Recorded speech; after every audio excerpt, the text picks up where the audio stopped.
Yeah, my good.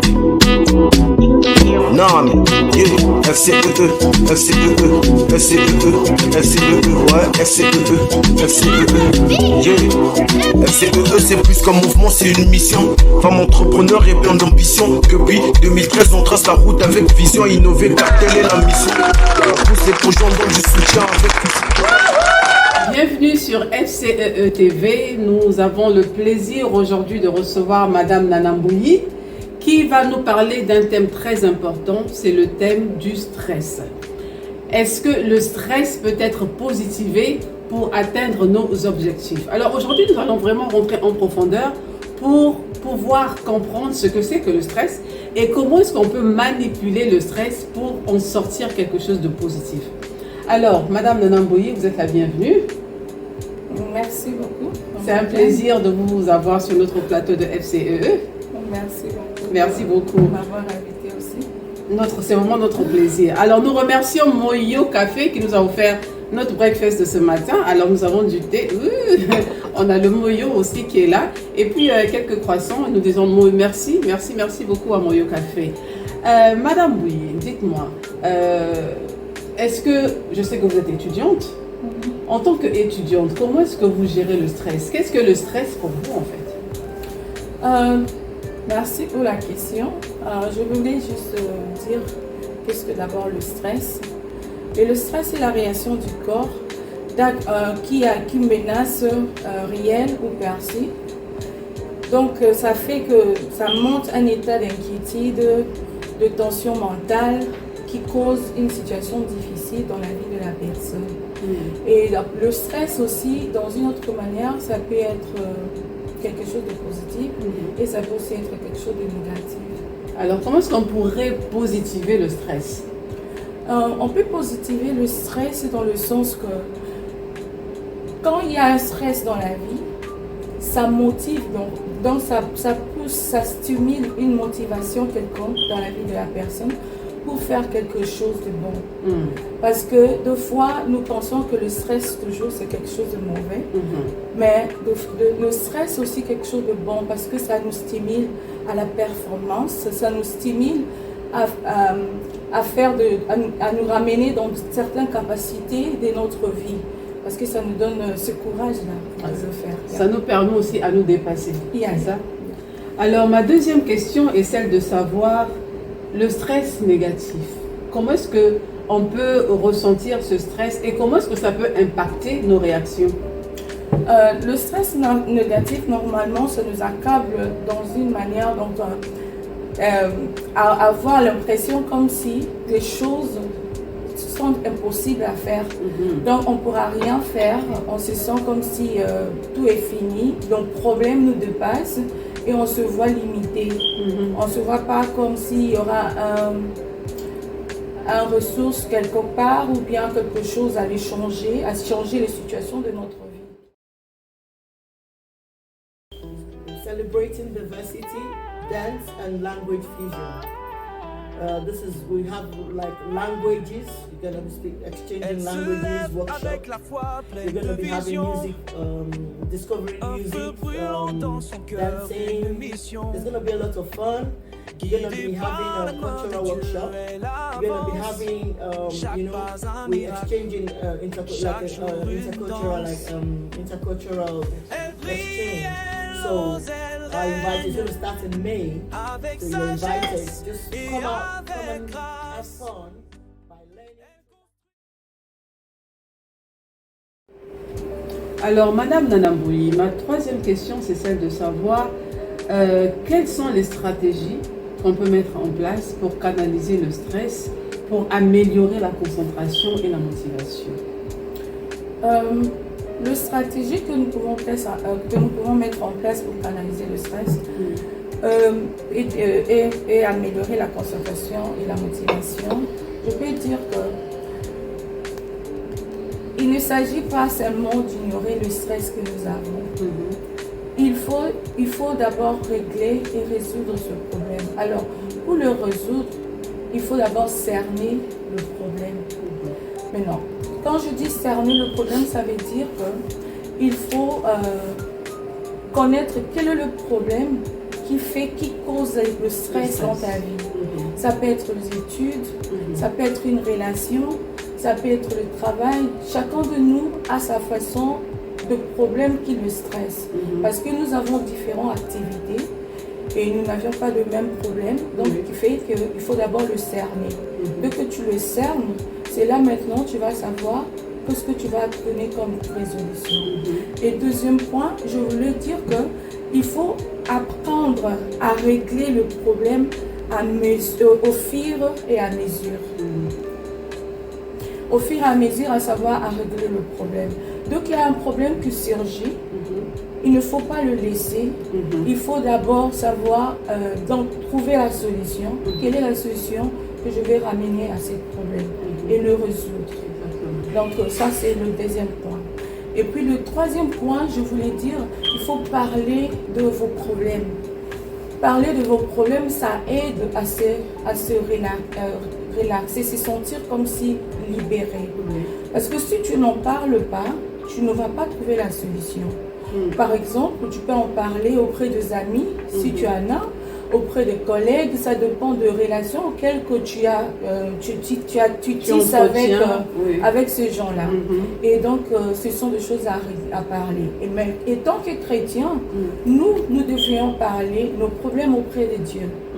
Nous devions parler à notre Dieu, parce que c'est à lui que nous avons la solution. Aussi, c'est confier à ses serviteurs, comme la Bible le dit, que confiez-vous à Dieu et vous serez affermis, et puis confiez-vous à ses serviteurs, vous réussirez. Comment est-ce qu'on pourrait transformer la pression en moteur de productivité et de créativité? On peut transformer la pression en moteur de productivité et de créativité. D'abord, je peux le dire dans le sens que il est d'abord important de savoir que le stress nous aide aussi. C'est une aide précieuse parce que ça nous booste dans nos capacités. Ça booste nos capacités de concentration et la motivation de la mémoire. Dans leur pression, du stress peut aussi avoir pour effet, par exemple, je lis un peu le dynamique de performance. Là, ça nous aide à avoir le dynamique de performance. Je vais donner l'exemple, par exemple, il y a des moments de challenge de vie. Quand il y a un challenge dans la vie personnelle, c'est là, le stress nous pousse, ça nous stimule à faire quelque chose de bon, de positif. Donc, je peux donner mon exemple personnel. À un certain moment, j'étais un peu dans le stress parce que j'avais une petite difficulté, un petit souci. Et ce petit souci-là, sincèrement, ça m'avait beaucoup dérangé. Ça m'a mené beaucoup dans le sens négatif. Et je ne pouvais plus faire autre chose. Je me sentais comme si j'étais limitée parce que les choses que je devais faire, je ne pouvais plus le faire au moment-là parce que par rapport aux situations que j'étais en train de traverser. Mais ce qui est bien, je l'ai changé en positif. Parce que je me suis dit, pourquoi je vais rester seulement dans cette situation négative, attendre jusqu'à ce que les choses vont se changer. Je me suis dit, au lieu de rester là, je devais changer cela. Je fais quoi? Je me suis inscrite pour faire un cours. Parce que je me suis dit, parce que quand tu restes, comme j'avais dit tout à l'heure, au début, que le stress, ça peut détruire notre vie. Ça peut amener des problèmes psychologiques, tout en sort. Mais alors, moi, je me suis dit, non, au lieu d'avoir ça, c'est mieux de m'occuper. Et je me suis mis à aller à l'école et j'ai commencé à faire un cours qui m'occupe quand je fais mes assignments, je fais mes choses. Tu vois là, je me suis concentrée en quelque chose. Donc ça a changé, ça m'a boosté dans le positif, au lieu que ça reste que le négatif. Je vais donner un exemple qui est encore dans la Bible. Parce que ici, étant que on parle du stress, c'est vrai, mais nous sommes chrétiens aussi. Parce que nous avons des gens aussi dans l'église, des gens partout dans le monde qui peuvent aussi avoir le stress. On ne peut pas seulement le régler avec les choses du monde, mais nous avons Dieu. Nous voyons les choses, par exemple, Naomi dans la Bible. La Bible nous fait voir que Naomi, elle était retournée dans sa ville parce qu'elle vivait pour longtemps dans Moab, quand ils ont quitté sa ville de Jérusalem, et puis elle est partie à Moab. Et là-bas, elle est restée plus longtemps, elle a perdu ce fils, et puis et son mari. Elle était restée seule. Donc, je pense que c'était quelque chose qui était dur pour Naomi. Très dur. Mais Naomi s'est dit que je ne dois pas rester comme ça. J'ai appris que dans ma ville, les choses se sont changées. Pourquoi pas retourner dans ma ville? Et voilà que là, Naomi s'est décidée de retourner. Et je pense que, sincèrement, cette situation l'avait stressée carrément. Parce que perdre un mari, perdre les enfants, c'est pas quelque chose de facile. Yeah. Donc je pense que quand Naomi est rentrée, elle se disait, qu'est-ce que je dois faire? Tu as perdu, donc elle s'est quand même donnée. Et nous voyons l'histoire de Naomi, si vous le lisez, vous connaissez dans la Bible, comment Naomi, elle a donné ses stratégies, elle a donné les consignes à sa belle-fille, qu'est-ce qu'elle devait faire? Elle est partie glaner chez Boaz. Et cela les a aidés à manger, à survivre. Et vous connaissez la suite, comment est-ce que Naomi a trouvé le mariage auprès de Boaz. Donc ça changeait en positivité, c'était pas seulement resté en négatif. Donc pour dire que le stress peut nous pousser aussi à faire des actions positives. C'est comme un moteur. Alors ma dernière question, c'est celle de savoir comment pourrait-on développer une mentalité de résilience pour tirer parti du stress dans les situations difficiles? Pour développer une mentalité de résilience par rapport au stress dans les situations difficiles, j'aimerais dire que je vais d'abord définir qu'est-ce que la résilience. La résilience veut dire la capacité à surmonter les chocs traumatiques. Donc quand nous avons des problèmes, des chocs, dès que tu as ces capacités-là de surmonter ces situations, c'est ça déjà la résilience. Et puis de deux, il y a des choses que nous devions mettre en place pour surmonter ces-là. Et il y a des choses, par exemple, construire un bon réseau de soutien. Le bon réseau de soutien, j'aimerais dire que mettre quelque chose en place, quelques activités en place, des activités en place qui va vous aider. Par exemple, travailler, avoir un bon entourage, les gens qui vous aident, qui vous soutiennent, écouter la musique. Si vous êtes une femme au foyer, travailler à la maison, prendre soin de tes enfants, prendre soin de ton mari, de la nourriture, cuisiner, tout ça. Ça diminue le stress aussi. Et pourquoi pas aussi rajouter les exercices physiques, les exercices corporels, marcher, tout ça, et ça aide aussi. Bien. Et puis, étant que chrétien, je voulais dire qu'il y a des attitudes positives auxquelles que nous pouvons adopter. Par exemple, je donne l'exemple de Joseph. Joseph, il était quelqu'un qui avait le promesse de Dieu. Malgré ces promesses, cela ne l'a pas empêché de vivre les difficultés dans sa vie. Donc, Dieu était là, mais Joseph quand même a subi des situations difficiles. Cela ne veut pas dire que quand tu as Dieu, que tu ne peux pas passer dans le moment difficile. Mais non, le moment difficile de Joseph était que sa famille, même lui, haïssait. À cause de bénédictions, de promesses que Dieu lui avait données. Et le frère l'ont haï. Ils l'ont vendu. Et en le vendissant même, il s'est retrouvé chez Potiphar. Et à la maison de Potiphar, les situations ne se sont pas encore stoppées là. Il y a encore des situations qui se sont ajoutées.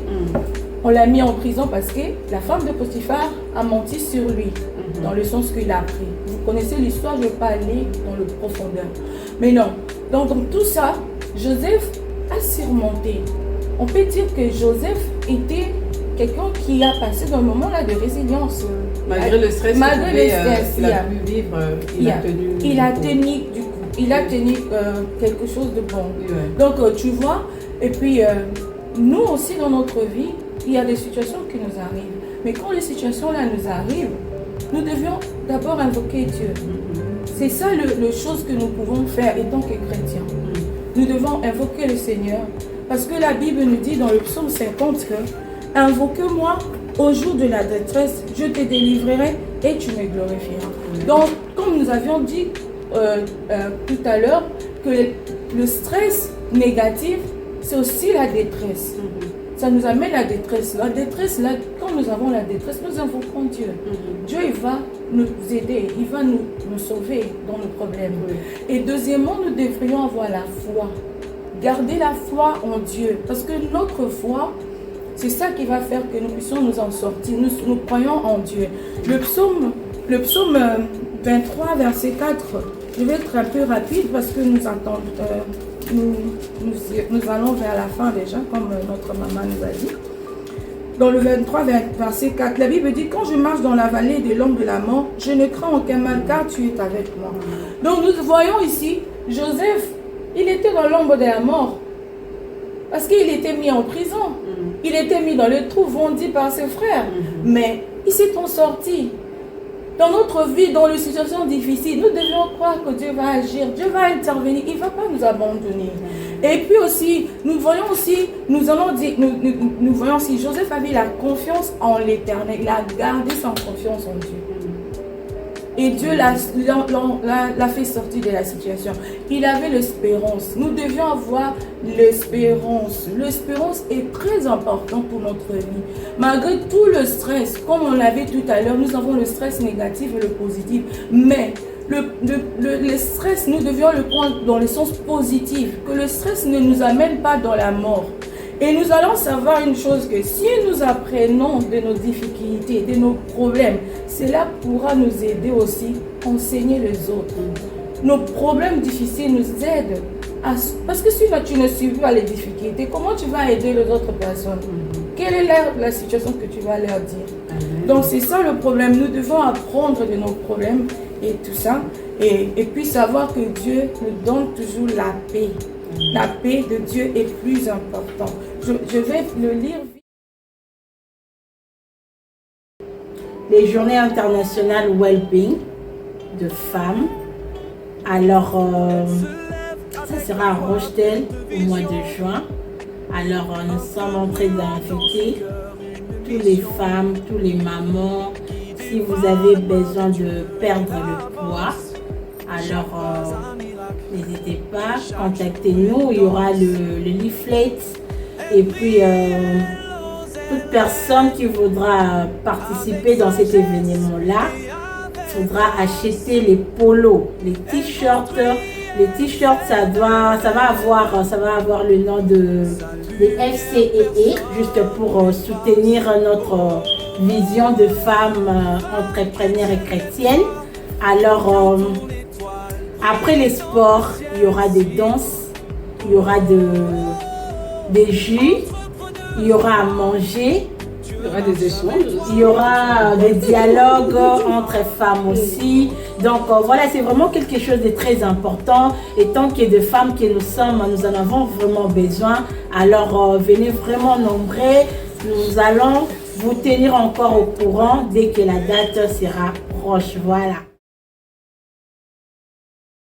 Je l'ai dit tout à l'heure que nous devons avoir l'espérance en Dieu, nous devons garder la foi, nous devons nous mettre en Dieu.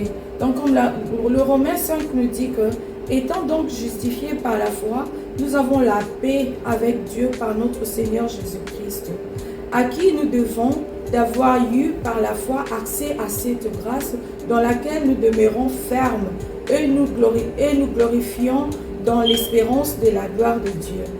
Bien que nous glorifions même des afflictions, sachant que l'affliction produit la persévérance la victoire dans l'épreuve, et cette victoire l'espérance.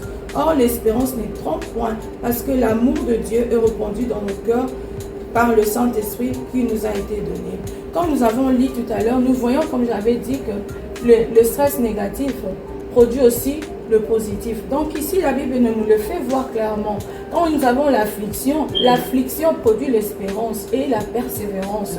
Donc nous devions savoir que Dieu est notre paix. Notre paix se trouve dans le Seigneur. Voilà pourquoi nous devions confier tous nos problèmes en Dieu, quels que soient tous les astuces que je vous ai données, comment faire pour se déstresser ou quoi, mais n'oublions pas Dieu, parce que c'est lui la clé de toutes choses. Donc c'est ce que j'allais dire pour ce jour. Merci beaucoup pour votre intervention très positive et édifiante, Madame Nana Mbouli. Merci beaucoup, madame. FCE TV vous remercie du temps que vous avez pris pour venir nous voir ce matin parler de ce sujet très important qui touche beaucoup de personnes.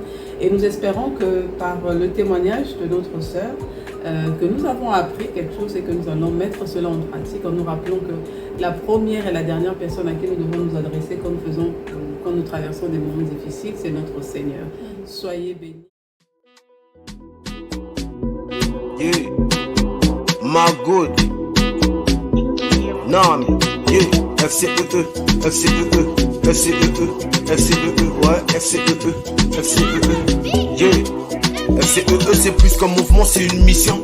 Femme entrepreneur et plein d'ambition. Depuis 2013, on trace la route avec vision, innover car telle est la mission. On pousse les projets, on donne du soutien avec